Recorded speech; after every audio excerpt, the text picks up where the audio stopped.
안녕하십니까, 김티처입니다. 자, 간만에 강의를 찍어보도록 하겠습니다. 오늘 26강입니다. 고려의 통치 제도 첫 번째 시간입니다. 이거 좀 복잡해요. 암기사항도 많고 통치 구조를 여러분들이 공부를 하시면서 오늘날 정치하고 한번 비교해 보세요. 그러니까 역사를 것이 원래 진보하는 것이 맞지만은 옛날로 거슬러 올라가면은 이게 통치 구조가 굉장히 빈약하다, 조잡하다, 이런 거 아닌데, 지금하고도 맞춰봐도 굉장히 합리적인 교구가 굉장히 많거든요. 자, 오늘 두 파트, 고려의 발전, 두 번째는 고려의 중앙 정치까지 하도록 하겠습니다. 지방 행정, 군사제도, 교육 및 과거제도는 다음 시간에 할게요. 저번 시간에 우리가 고려 파트 할 때, 광종까지 했습니다. 자, 광종. 자, 오늘 성종 마무리하고 하도록 할게요. 고려도 그렇고 조선도 그렇고 중국도 그렇고 성종이라는 임금이 나오면은 그 나라의 문물 제도가 뭐가 되었다? 완성이 되었다. 이렇게 배우시면 됩니다. 자, 제일 먼저 정치 파트부터 한번 살펴보도록 하겠습니다. 정치, 이거 시험에 무조건 옵니다. 무조건. 자, 그 첫 번째 파트가 뭐냐면은 최승로 들어봤죠, 여러분들? 최씨니까 육두품입니다, 여러분들. 육두품 출신의 학자 최승로의 시무 28조. 이것을 성종 임금한테 건의를 했는데 이것을 받아들였죠. 그래서 최승로의 시무 28조를 계기로 유교 정치가 실현이 되었다. 이렇게 보셔야 돼요. 그러면 고려란 나라는 이렇게 크게 유교와 불교가 공존하는데, 여기서 말하는 유교는 뭐의 도다? 바로 치국의 도. 불은 뭐냐면은 수신의 도. 요렇게 보시면 되겠어요. 유교와 불교가 공존했습니다, 여러분들. 아시겠습니까? 자, 그 다음에 이제 유교 정치를 강화하니까 여러가지 이제 잡다한 행사, 불교 행사를 줄이거나 없애버렸죠. 그 일환으로 뭐 했냐면은, 여러분 잘 아는 팔관에 들어봤죠? 팔관회. 그 다음에 불교 행사였던 이 연등회를 폐지합니다. 그러다가 나중에 목종 임금 때 다시 연등회와 팔관회가 부활이 돼요. 그 다음에 정치 이념 여러가지 기구를 만들었습니다. 고려는 이성육부죠. 이성육부. 성종 때 설치했던 이성육부 좀 다릅니다. 내사문화성. 내사문화성과 어사도상입니다. 어사도성, 이성. 내사문화성. 그 다음에 어사도성, 이거죠. 그런데 제가 대학원 다닐 때 원래 우리나라 교과서는 지금 이성육부로 나와 있죠. 그런데 제가 고려 시대사라는 수업을 들었는데 그때 지도해 주셨던 선생님이 뭐라고 얘기했냐면은 삼성육부가 맞답니다. 원래 그 삼성육부가 맞다 하는 거는 나중에 제가 또 따로 설명을 하겠습니다. 그러나 현재 지금은 교과서에서는 이성육부로 가르치고 있죠. 한 예를 들면은 고려 중후기 때 중서성의 대빵인 중서령에게도 똑같이 월급을 제공을 했습니다. 명예직이라는 말도 많이 나오는데 따로따로 기능을 발휘했거든요. 자, 그런데 나중에 이제 우리가 이제 해방 이후 역사를 공부하면서 이제 이성육부로 정착이 됐는데 요거 좀 논의가 좀 돼 봐야 되는데, 저 지극히 개인적으로 생각으로는 삼성육부가 맞는 것 같아요. 그 위에 또 어떤 기구를 설치했냐면 신목도 설치했고, 삼사, 중추원, 그 다음에 어사대, 이러한 기타 등등 기구를 설치했습니다. 자, 정치 파트 됐죠? 그 다음에 이제 지방 보겠습니다. 요것도 시험에 너무너무 잘 나와요. 지방. 고려 시대의 성종 이전까지는 거의 호족이 지방을 자치를 했다가 이때 무엇을? 12목을 설치합니다. 요거 시험에 꼭 나와요.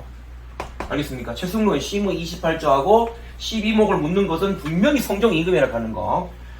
두 번째 파트 보겠습니다. 정치, 그냥 두 번째가 이제 교육 파트죠. 교육 파트. 성종 임금은 굉장히 공부를 좋아했던 분이었습니다. 중앙에는 국립대학을 설치했어요.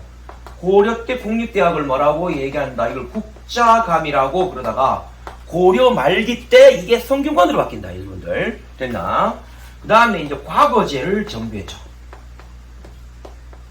과거제를 정비했다. 그 다음에 지방에는 무엇을 설치했냐면은 지방교육기구 향교를 설치했죠. 지금 조선시대도 있는 겁니다. 지방이 또 무엇을 파견했다? 유교 경전에 능한 경학박사, 의학박사. 이것을 파견해요. 공부를 좋아했다고 그랬죠? 공부를 좋아하는 임금들은 신하들한테도 공부를 강요합니다. 예를 들면 고려의 성종, 조선의 누굽니까? 세종, 그 다음에 정조, 이런 분들입니다. 자, 그 다음에 이게 있어요. 문신월과법 하는 게 있어요. 문신월과법. 좀 야매로 해석해 볼게요. 문신들은 매월마다 과지를 준다는, 이렇게 외우시면 되겠습니다. 그러니까 중앙에 있는 문신들과 지방에 있는 문신들에게 매 정기적으로 지방에는 뭐 1년에 얼마, 뭐 중앙에는 뭐 매달 얼마 무엇을 제출하냐면은 부 이것을 국왕에게 제출을 해야 됩니다. 한번 관리가 됐다 해가지고 공부가 끝나는 것이 아니죠, 여러분들. 그 옛날 우리 조상들도 관리가 됐다 하더라도 그 관리를 제대로 하기 위해서, 국가 통치를 올바로 하기 위해서 끊임없이 계속 공부를 했다고 합니다. 여러분들 공부를 하는 것은 죽을 때까지 해야 되는 거예요. 힘들죠? 어쩔 수 없는 겁니다, 여러분들. 그 다음에 마지막 파트가 이제 뭐냐면 밑에 알아 적으세요. 이렇게 애민정책입니다. 애민정책. 백성을 사랑했던 정책이죠. 여기서 말한 애민정책이라고 하는 것은 현대의 뭐 사회복지 개념 이거라는 관계가 없습니다. 애민정책 목적은 뭐냐면 백성들을 토지로부터 이탈하는 것을 뭐한다? 막는다는 얘기죠. 세금 거두는 거예요. 그 추납했던 예를 들면 의창, 물가 조절 기구, 상평창, 그 다음에 자모정식이 있어요. 자모정식. 대부업들이 있을 거 아닙니까? 그죠? 이거 이자를 제한하는 겁니다. 얼마까지 받는다, 못 받는다. 이렇게 하는 거죠. 자, 성종임금, 업적이 엄청나게 많습니다, 여러분들. 다른 거는 천천히 외우셔도 되지만은, 최성로의 시무 28조로 유교정치가 실현이 되었다. 그 다음에 지방에 시비목이 설치가 되었다. 그 다음에 또 뭐 분사를 설치했다. 요거 정도, 파고 들어가는 문제입니다. 얼마 전에 경찰도 이제 공무원 시험에 한국사가 이제 마지막으로 쳤습니다. 그 이후로는 제가 알기로는 이제 한국사 능력 검정으로 하는데, 한국사 능력 검정은 이거는 아주 내용이 많아요. 이건 거의 대학 전공 수준입니다, 여러분들. 자, 두 번째, 고려의 통치제도 보겠습니다.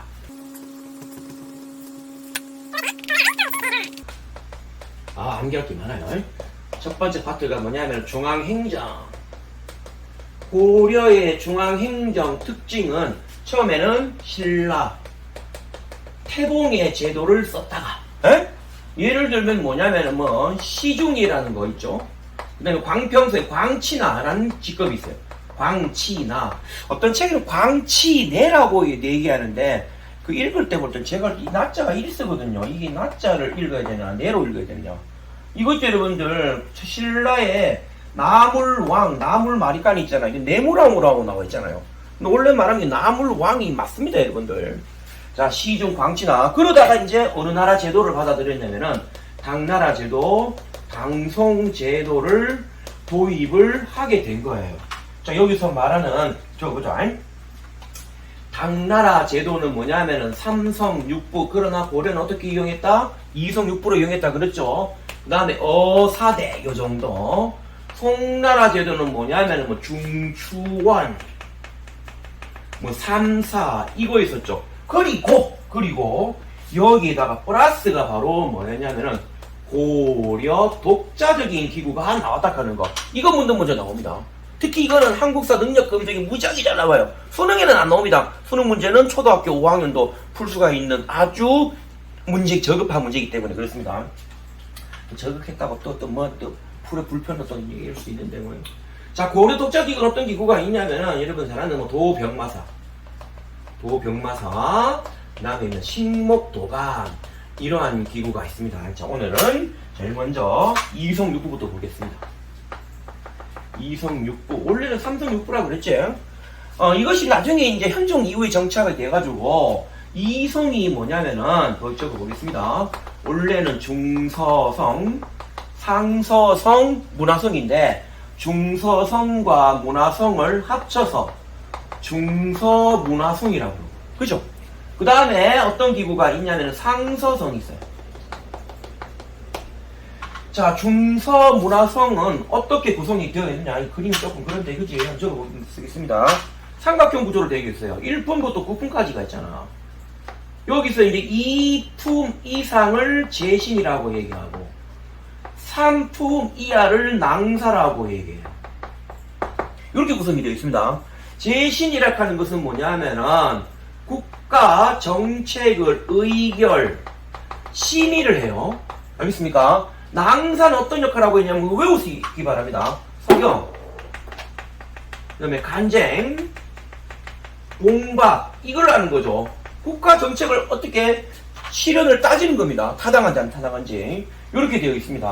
그러니까 이렇게 2단계 이 두 가지 상하 구조를 가지고 있다. 이게 이제 중서문화성이에요. 그러면은 여기서 의견이 결정이 되면은 상소성으로 전달합니다. 그럼 여기서는 뭐 하냐면은 국정을 집행을 하죠. 그런데 상소성 하나 기구가 국정을 집행한다? 그 국가 정책이 여러 개가 있습니다. 그걸 옛날 고대 국가에서 몇 개로 나뉘었다? 6개로 나뉘었죠. 그게 육부예요. 그러니까 상소성 밑에 하부 조직이 육부가 있거든요. 이게 뭐냐면 이, 호, 예, 병, 형, 공 이렇게 돼 있어요. 알겠습니까? 자, 한 개 빼먹었네. 중서문화성의 장관을 뭐라고 한다? 문화시중이라고 해요. 문화시중. 상서성의 장관을 뭐라고 한다? 상서령이라고 합니다. 됐습니까? 각 부의 장관을 뭐라고 얘기하냐면은 상서, 이부상서, 호부상서. 그 다음에 차관을 뭐라고 얘기하냐면 시랑이라고 얘기하죠. 이부시랑, 공부시랑 이렇게 됐죠. 2부는 인사행정을 담당을 해요. 지금으로 말하면 안전행정부 정도. 호부는 뭐냐면 이게 지포니까 집에 사람들 있죠. 호구조사하는 겁니다. 호구조사를 뭐 하겠다 여러분들? 세금 거두는 거예요. 지금으로 말하면은 재정부만 쓰니까 재정경제부, 경제부로 한 게 있죠. 예부는 교육부, 의례, 외교 이걸 따지죠. 지금으로 말하면 교육부, 외교통상부 좀 되겠습니다. 병부는 국방부입니다. 형부는 법무부예요. 공부는 뭐냐면은 건설, 교통 요 정도 되겠죠. 과학기술청 요 정도가 되겠습니다. 각각의 예를 다 외울 필요는 없습니다만은 참고로 이 형부에서는 법무부라고 얘기하는데 여기서 형집행과 관계되어 있죠. 여기 형집행. 요때는 고려니 5형을 담당했습니다. 5형이 뭐냐면은 태, 장, 도, 유, 사가 있죠. 태는 두드려 패는 겁니다. 몇 대부터 몇 대? 10방에서 50방. 그 다음에 장은 뭐고? 더 두드려 패는 거죠. 60방에서 100방이에요. 선생님 100방은 좀 죽잖아요. 근데 원칙이 있습니다. 이 당류를 그대로 가지고 왔는데 하루에 30방 이상은 때리지 않았습니다. 그 다음에 이제 도는 뭘까요? 도, 징역입니다. 징역. 선생님 징역 깜빡 가는 거잖아요. 선생님 저 차라리 안 맞고 징역 안 가면 안 돼요? 아니에요. 죄질에 따라서 징역 또 맞고 갑니다. 요는 유배죠. 요 유배입니다. 유배 뭡니까? 귀양 가는 거잖아요. 선생님 저도 안 맞고 귀양 갈 거예요. 아니 이거 맞고 가요. 이것도. 사형도 뭡니까? 목 잘리는 거나 사형을 먹는 거잖아요. 이것도 맞고 가요. 보통 사형 판결을 받으면 거의 맞다고 죽어요. 알겠습니까? 이 무시무시한 거죠. 원래는 더 무시무시한 게 있었습니다. 자, 이렇게 되어 있습니다. 이성육부까지 봤지? 자, 그 다음에 이제 중초원부터 보도록 하겠습니다. 다 지우고. 필기하고 싶은 분들은 멈춰서 적으면 되겠지. 이 중초원 보겠습니다. 두 번째, 중추원. 중추원의 대빵을 판원사라고 합니다. 중추원의 대장은 판원사. 이것도 2단계 구성으로 되어 있어요. 요거는 2품 이상을 뭐라고 얘기하냐면 승선. 추밀. 추밀이라고 얘기하고, 추밀. 3품 이상을 뭐라고 그냥 승선이라고 얘기해요. 굉장히 높은 기구예요. 아까 말했던 중서문화성은 2품 이상을 제신, 3품 이하를 낭사를 했죠. 그 여기는 3품 이상밖에 없는 겁니다. 굉장히 높은 기구예요. 추밀은 어떤 역할을 담당하냐면 군국기구, 군사, 나라 여러 가지 업무를 담당하는 거죠. 승선은 국왕의 비서 역할을 담당하는 겁니다. 이게 이제 그거예요. 그 다음에 이제 세 번째가 어떤 기구가 있냐면은 이 어사대가 있습니다. 어사대.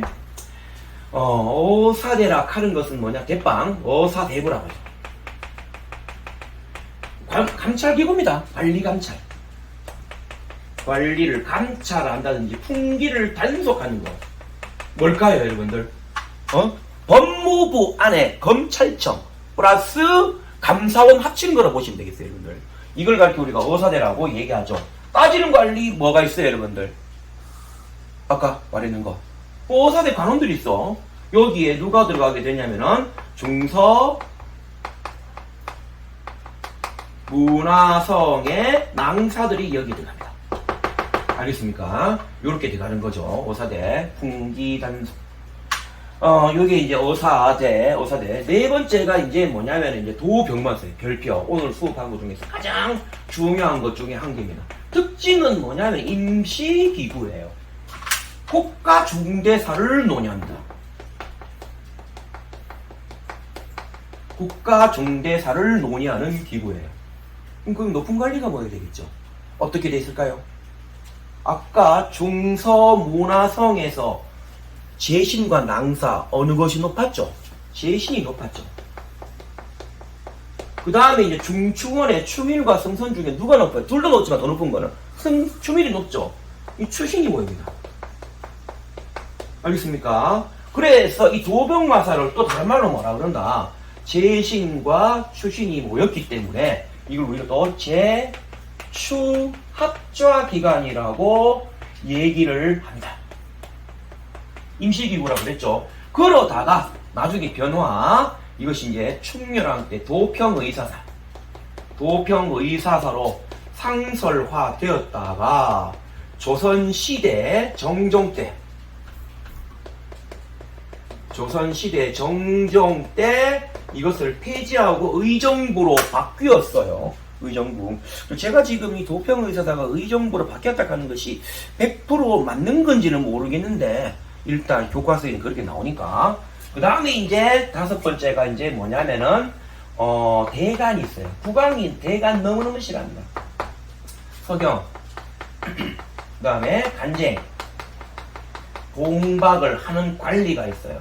우리 사극 보면 맨날 그 신하들이 와서 전하 또는 빼야 통촉하여 주시옵소서 하면 임금 막 짜증나고 그러잖아요. 그죠?